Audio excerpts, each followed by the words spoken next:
दोस्तों, आखिर वही हुआ जिस बात का डर था। अमेरिका ने इंडिया पर 25% का टेरिफ लगा दिया है। अब देखो, हमारे इंडियन गवर्नमेंट की तरफ से अभी तक कोई ऑफिशियल बयान नहीं आया है, ना फाइनेंस मिनिस्टर की तरफ से ना प्राइम मिनिस्टर की तरफ से। मान लो अगर इंडिया भी अमेरिका के ऊपर ऐसे ही 25% का जो काउंटर टेरिफ है वो लगा देता है, हमारे मार्केट को इससे कोई ख़तरा नहीं रहेगा। अभी भी ये भी जो 25% का टेरिफ है, मैं समझता हूँ मार्केट इसको ज़्यादा रिएक्ट करने वाला नहीं है। उसका रीज़न ये है कि देखो, इसमें इंडिया की इकोनॉमी को नुकसान पहुँचने से ज़्यादा अमेरिका की इकोनॉमी को नुकसान पहुँचने वाला है। अब आप मेरी बात को थोड़ा ध्यान से सुनना। ये जो डोनाल्ड ट्रंप साहब का 25% का टेरिफ है, इसको हम देखते हैं जियो इकोनॉमी की नज़र से। जैसे अमेरिका ने इससे पहले चाइना के ऊपर 100% का जो है टेरिफ लगा दिया, तो चाइना ने भी अमेरिकन प्रोडक्ट्स के ऊपर 100% का टेरिफ लगा दिया। अब देखो, इसमें नुकसान किसका होता है। अब हम आते हैं, अमेरिका का क्या नुकसान था और चाइना का क्या नुकसान था। देखो, चाइना जो है ना, सोशलिस्ट कंट्री किसे कहते हैं। जैसे नॉर्थ कोरिया है, चाइना है, ऐसे ही रशिया है। पूरी दुनिया में जितने भी कम्युनिस्ट जो कंट्रीज़ होते हैं, इनको सोशलिस्ट और कम्युनिस्ट कंट्री इसलिए कहा जाता है क्योंकि इनका जो धर्म होता है, इनका जो ईमान होता है, इनका जो मज़हब होता है ना, वो होता है देशभक्ति। मतलब इनको यही सिखाया जाता है कि भाई, अपने देश से बड़ी कोई चीज़ नहीं है। इसीलिए चाइना वगैरह ये सारे मुल्कों में कौन मुसलमान हो रहा है, उनकी औलादों में किसको क्या होना है, कोई किसी को लेना देना नहीं रहता है। इसलिए कसरत से लोग चाइना में ईमान कबूल करते हैं। वहाँ के लोग यही कहते हैं कि भाई, देश के साथ में तुमने जो है वफ़ादार होना चाहिए। इसीलिए देखो, ये जितने भी सोशलिस्ट कंट्री होते हैं ना, तो चाइना के लोग भी वैसे ही है। जैसे ही ट्रंप साहब ने 100% का टेरिफ लगाए, अब उसका नुकसान था चाइना की जो कंपनियां हैं, उनके ऑर्डर अमेरिका से कैंसिल होने लगे।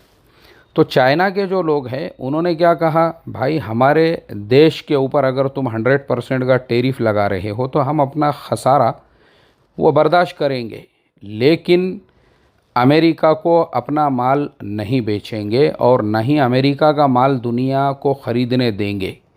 तो इसके लिए पता है आपको चाइना ने क्या किया। देखो, चाइना के लोग, मैंने क्या कहा, वहाँ पे जो है ना, हमारे जैसे, यानी जैसे हमारे यहाँ पे आप देखते होंगे ना, मज़हब को लेके, धर्म को लेके लड़ाई झगड़े चल रहे हैं और लोगों से उनका धर्म और मज़हब पूछा जा रहा है।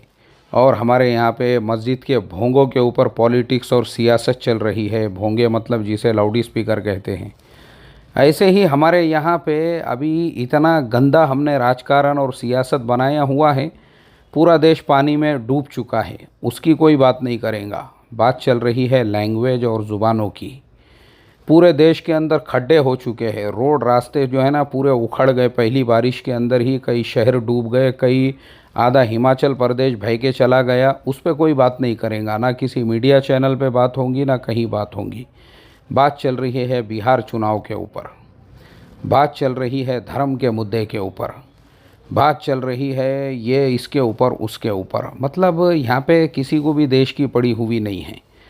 अब हमारे कंपैरिजन में मैं आपको चाइना की बात बताता हूँ। चाइना वाले क्या करते हैं, उन्होंने क्या किया, देशभक्ति कैसी बताए। देखो, उन्होंने पूरा फोकस दिए, भाई अपने देश की जीडीपी गिरने देना नहीं है। तो उन्होंने 15 दिन में, 8 दिन में ही अरबी ज़ुबान सीखना शुरू किए।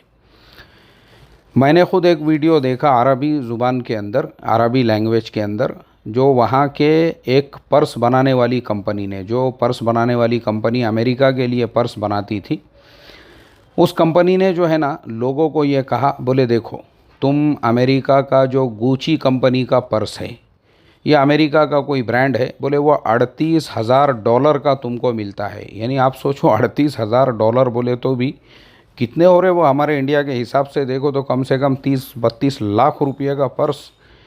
तो उसमें एक्चुअल में बहुत सारी कीमती चीज़ें लगी हुई होती है।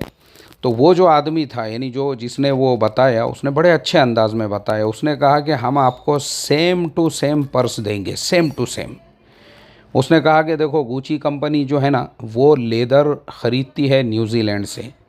बोले जहाँ से वो लेदर ख़रीदते हैं, हम लोग भी उसी कंपनी से लेदर लेते हैं, same to same leather. Gucci company जो धागा है वो इस्तेमाल करती है, जो धागा रोल्स रॉयस जो कंपनी है वो अपने कार के सीटों के लिए जो इस्तेमाल करती है, बोले वो धागा उसकी एक रील आती है $100 की, हम लोग भी वही इस्तेमाल करते हैं। अच्छा, उसने प्राइस के साथ बताया, बोले देखो हमारा प्राइस और उनका प्राइस आप देखो, बोले वो आती है $100 की, वो भी वही धागा यूज़ करते हैं, हम भी वही धागा यूज़ करते हैं। फिर उसने बताया कोई गोल्ड है, बोले वो लोग फलाने कंट्री का गोल्ड यूज़ करते हैं, जिस कंपनी से वो लेते हैं हम भी वही कंपनी का गोल्ड लेते हैं, जो कंपनी के वो हीरे लेते हैं हम भी वहीं से डायमंड लेते हैं, वही कैरेट के वही क्वालिटी के। जो कंपनी से वो लोग ये लेते हैं वो लेते हैं, कलर लेते हैं और उसमें लगाने वाला कपड़ा लेते हैं, बहुत सारी चीज़ें। और फिर जो उसके बीच में कपड़ा होता है ना, रेशम का कपड़ा, बोले वो जहाँ से बाय करते हैं, सारी चीज़ें, ये इतने का, ये इतने का, ये इतने का। आखिरी को उसने जो पूरी कॉस्ट थी उसने कहा अब आपकी मर्ज़ी है, और अरबी में इसलिए बना रहे थे, अरब लोगों को अट्रैक्ट करने के लिए। बोले देखो सिर्फ लोगों के, यानी जो लोगो होता है उसके ऊपर गुची कंपनी का, तुम उस कंपनी को $30,000 ज़्यादा दे रहे हो, यही बैग हम लोग आपको जो है $3,500 के अंदर देंगे। मतलब पूरे हीरे जवाहरात सब कुछ लगा के, सोना चांदी क्या क्या होता है उसमें, अभी लोग जो बड़े लोग होते हैं पैसे वाले, शायद वो लोग वो क्वालिटी का इस्तेमाल भी करते होंगे। तो चाइना ने क्या किया, पूरा मार्केट डाउन कर दिया अमेरिका का। और BYD जो कंपनी है, अब आप सोचो, अच्छा अमेरिका से टेस्ला कंपनी की कारें चाइना में चलती है, आईफोन जो है पूरे चाइना के अंदर लोग इस्तेमाल करते हैं। अब चाइना की आबादी 150 करोड़ की है। अब चाइना ने 100% टैरिफ लगाने के बाद वहाँ के लोगों ने, उन्होंने कहा कि भाई देखो हम लोग भी अपने देश के साथ में, हम लोग आईफोन नहीं यूज़ करेंगे, डबल पैसे क्यों देंगे हम आईफोन ख़रीदने के लिए, हम अपने देश का फ़ोन इस्तेमाल करेंगे। तो वहाँ पे एक कंपनी है चाइना के अंदर जो है मोबाइल बनाने वाली, देखो मैं नाम भूल जाते रहता हूँ, ये शाओमी कंपनी नहीं, इसके अलावा एक और कंपनी है, अरब मुल्कों में भी उसके मोबाइल जो है ना बहुत ज़्यादा पॉपुलर रहते हैं। लोगों ने वो कंपनी के मोबाइल्स के साथ में अपने मोबाइल रिप्लेस किए, यानी आईफोन की बजाय बोले भाई हमारे अपने देश की कंपनी है, हम उसका मोबाइल इस्तेमाल करेंगे। अब इससे क्या हो गया, अमेरिका की इकोनॉमी पे असर पड़ा। अब आपने देखे होंगे चाइना के 100% टैरिफ के बाद अमेरिका के लोग खुद रोडों रास्तों पे निकल गए। क्यों? क्योंकि भाई तुम्हारी आबादी कितनी है, 30 से 35%, और चाइना की आबादी है 150 करोड़। अच्छा 30 से 35 करोड़ चाइना की आबादी है, 150 crore. Same to same India का भी मसला वैसा ही है। इंडिया की आबादी है 150 करोड़, चाइना अमेरिका की आबादी है 30 से 35 करोड़। अब आप सोचो अगर इंडिया, अब अच्छा अमेरिका में जो चीज़ें इंडिया में आती है जैसे आईफोन और बहुत सारी चीज़ें, अब इंडिया के लोगों ने भी अगर थोड़ी सी देशभक्ति दिखाए ना, तो मैं इसीलिए कहता हूँ ना कि भाई देशभक्ति खाली क्रिकेट के मैच में मत दिखाओ। ओरिजिनल अगर तुम देश के सच्चे मोहब्बत करने वाले हैं और वाकई में भी तुमको देश से मोहब्बत है ना, तो अमेरिकन जो प्रोडक्ट्स है यूज़ करना छोड़ दो ना।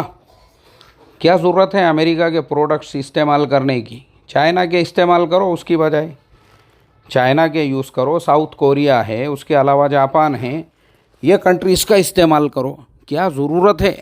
अमेरिका को तब पता चलेगा कि भाई हमने इंडिया के ऊपर 25% का टैरिफ लगाया, तो इंडिया के लोगों ने भी चाइना का रास्ता इख्तियार किया, वो भी चाइना के रास्ते पे चल रहे हैं, तब अमेरिका को पता चलेगा। क्योंकि अमेरिका से देखो हमारे भारत देश को जो इम्पोर्ट होता है तकरीबन $90 बिलियन, $90 बिलियन की चीज़ें हम अमेरिका से मंगाते हैं, हमारे देश में वो इम्पोर्ट होती है।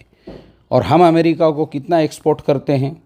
हम अमेरिका को एक्सपोर्ट करते हैं सिर्फ $41.8 बिलियन, यानी तकरीबन $42 बिलियन का माल जो है हम अमेरिका को बेचते हैं। तो हमारा जितना जा रहा है जो 25% के टैरिफ में, उससे डबल अमेरिका से इंडिया में आ रहा है। तो इंडिया ने अगर काउंटर टैरिफ लगाया तो मैं समझता हूँ उससे हमारी इकोनॉमी को फ़ायदा होगा, और हमारे लिए देशभक्ति भी दिखाने का यही टाइम है। बैन करो अमेरिकन प्रोडक्ट्स को। और रहा सवाल उन कंपनियों का, जो कंपनियां अमेरिका को एक्सपोर्ट करती है, तो मैं आपको बता दूं कि बहुत सारी कंपनियां खुद अमेरिका में बैठी हुई है।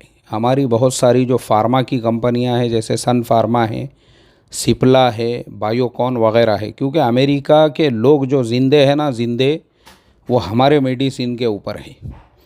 हम लोग अमेरिका को एक्सपोर्ट कम करते हैं, इसमें कोई शक नहीं है, मगर हमारी कंपनियों ने अक्लमंदी ये की हुई है कि वो पहले से ही अमेरिका में जाके बैठ गए, आज से 50 साल पहले, 30 साल, 40 साल पहले। तो ये टैरिफ का इतना ज़्यादा इम्पैक्ट नहीं होगा। कंपनियां इंडिया की ही है, लेकिन वो बैठ गई हुई है अमेरिका में जाकर। हाँ, जो थोड़ी बहुत कंपनियां होंगी जो हमारे देश से अमेरिका को एक्सपोर्ट करती है, वो ज़रूर इससे उनके ऊपर इम्पैक्ट होगा, लेकिन वो बहुत थोड़ी कंपनियां हैं, और 25% भी कोई बहुत ज़्यादा टैरिफ नहीं है। और वैसे भी डोनाल्ड ट्रंप साहब हमारे माननीय प्रधानमंत्री नरेंद्र मोदी जी के ख़ासुल ख़ास दोस्त है। हमारे मोदी जी कई मरतबा बोल चुके हैं, माय फ्रेंड जनाब मिस्टर दो क्या बोलते हैं उसको, डोनाल्ड ट्रंप साहब।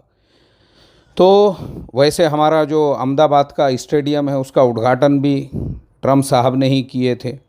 तो उम्मीद है मोदी जी जो है ट्रंप साहब से कुछ बातचीत करके इस टैरिफ को कम कराएंगे, तो उससे भी जो है हमारे मार्केट के ऊपर अच्छा असर पड़ेगा। लेकिन मैं ऐसा समझता हूँ, जो कंपनियां हमारे देश में ही काम करती है उसको कोई इम्पैक्ट नहीं होगा। हाँ, कल इसका रिएक्शन हो सकता है, मार्केट के ऊपर हो, लेकिन गवर्नमेंट का कोई बयान आता है तो फिर कोई इम्पैक्ट इसका मार्केट के ऊपर भी नहीं होगा, ऐसी हमको उम्मीद है।